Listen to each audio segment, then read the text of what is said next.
بسم اللہ الرحمن الرحیم۔ لاکھوں کروڑوں درود حضور پاک صلی اللہ تعالی علیہ وآلہ وسلم اور ان کی آل پر۔ خواتین و حضرات، تفسیر قرآن کریم میں آج کا ہمارا ٹاپک ہے تقوی کیسے حاصل ہو۔ فرمان باری تعالیٰ ہے یا ایھا الذین آمنوا اتقوا اللہ حق تقاتہ، اے ایمان والو اللہ سے ڈرو جیسا اس سے ڈرنے کا حق ہے۔ پارہ نمبر 4 آل عمران کی آیت نمبر 102۔ مذکورہ آیت مبارکہ میں اللہ تعالیٰ نے تقوی کے متعلق اہل ایمان کو بڑا واضح حکم ارشاد فرمایا ہے۔ اب ہمارے ذہنوں میں یہ سوال پیدا ہوتا ہے کہ اللہ کا ڈر یعنی تقوی اور اس ڈر پر استقامت کا حصول کیسے ہو۔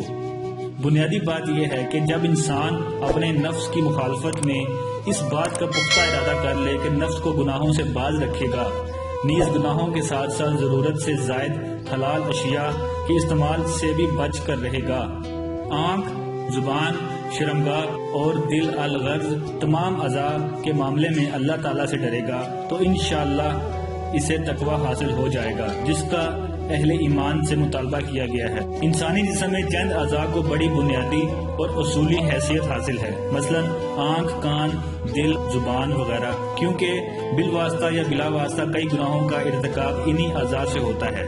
جب ان اعضاء کا تقوی حاصل ہو جائے گا تو امید ہے کہ تمام اعضاء تقوی کی صف میں متصف ہو جائیں گے اور انسان صاحبان تقوی کی صف میں شامل ہو جائے گا۔ اب ان بنیادی اعضاء کے تقوی کی کچھ تفصیل پیش کی جاتی ہے۔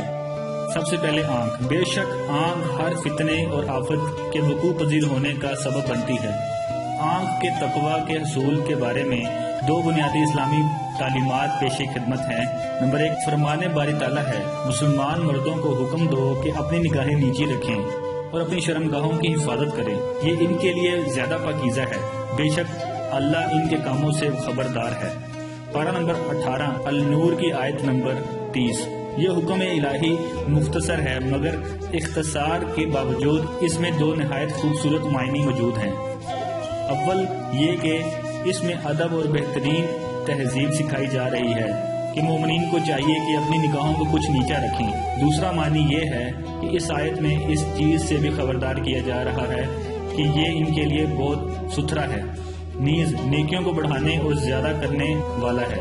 اور یہ بڑی واضح سی بات ہے کہ جب انسان اپنی نگاہوں کو بے لگام چھوڑ دے گا اور بے پردہ ہو کر ہر طرف نظر اٹھانے کا عادی ہو جائے گا تو اس چیز کا قوی اندیشہ ہے کہ وہ حرام کی طرف بھی نظر اٹھائے گا اور گناہ میں پڑ جائے گا اور دل کو سیاہ کر بیٹھے گا۔ لہذا نگاہوں کو نیچا رکھنے میں دلوں کی ستھرائی اور صفائی ہے۔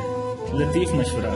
آنکھوں کے جھکا ہونے اور حیا دار ہونے کو دل کی صفائی کا سبب قرار دیا گیا ہے۔ پتہ چلا ہے کہ جب آنکھ بہکتی ہے تو اس کے نتیجے میں دل بھی بہکتا ہے، لہذا دل کی خرابی یا درستگی آنکھ کے حیا دار نہ ہونے پر موقوف ہے۔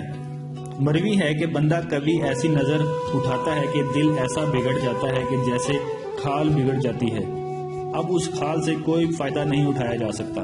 حضرت محمد صلی اللہ علیہ وآلہ وسلم کا فرمان عالی شان ہے کہ عورت کے حسن و جمال کی طرف نظر کرنا ابلیس کے زہر آلود تیروں میں سے ایک تیر ہے، تو جس نے اسے ترک کیا اللہ تعالیٰ اسے عبادت کا ایسا مزہ چکھائے گا کہ جو مزہ اسے خوش کر دے گا۔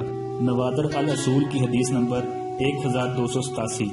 عبادت کی شیرنی اور مناجات کی لذت سے در حقیقت اہل تقوی ہی واقف ہوتے ہیں۔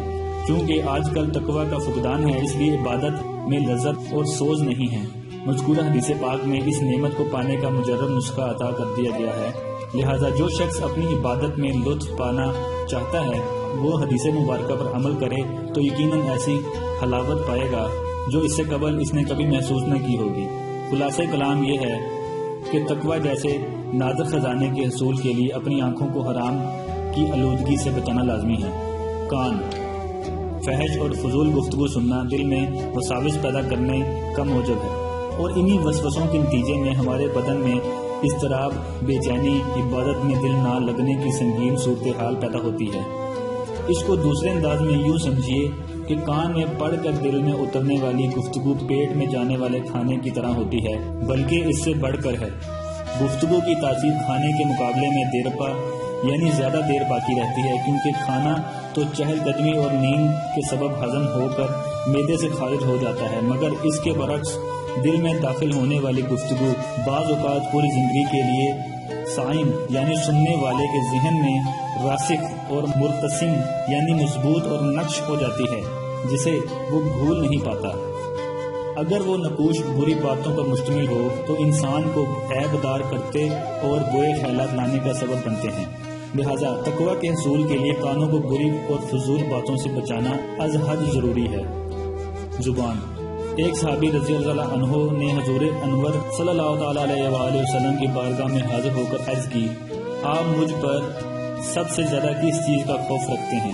آپ نے اپنی زبان اقدس پکڑ کر ارشاد فرمایا، اس زبان کا۔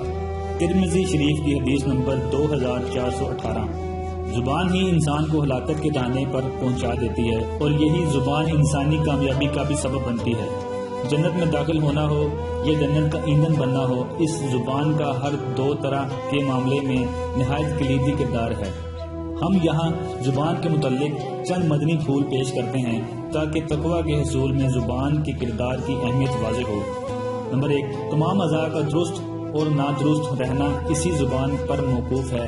چنانچہ مروی ہے کہ جب انسان صبح کرتا ہے تو تمام اعضاء زبان سے کہتے ہیں، ہم تجھے خدا کا واسطہ دیتے ہیں کہ تو سیدھی رہنا، کیونکہ اگر تو سیدھی رہی تو ہم سیدھے رہیں گے، اور اگر تو ٹیڑھی ہو گئی تو ہم بھی ٹیڑھے ہو جائیں گے۔ ترمذی شریف کی حدیث نمبر 2415۔ نمبر 2، زبان کی حفاظت نہ کرنا اعمال کی ضیاع کا سبب ہے، کیونکہ زبان کے استعمال میں بے احتیاطیاں لازمی گناہوں کی طرف لے جانے والی ہیں، مثلا غیبت وغیرہ، اور گناہوں کا ارتکاب تقوی کے منافی ہے۔ مقولہ ہے کہ جو زیادہ بولتا ہے زیادہ غلطیاں کرتا ہے۔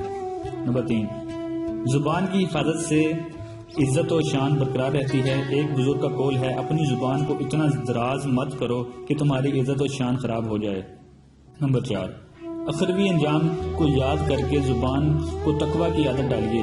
حضور اکرم صلی اللہ تعالیٰ علیہ وآلہ وسلم نے ارشاد فرمایا، علماء اور طلباء سے اپنی زبان کو روکے رکھو اور اپنی زبان سے لوگوں کی آبرو ریزی یعنی بے عزتی نہ کرو، ورنہ جہنم کے کتے تمہیں پھاڑ ڈالیں گے۔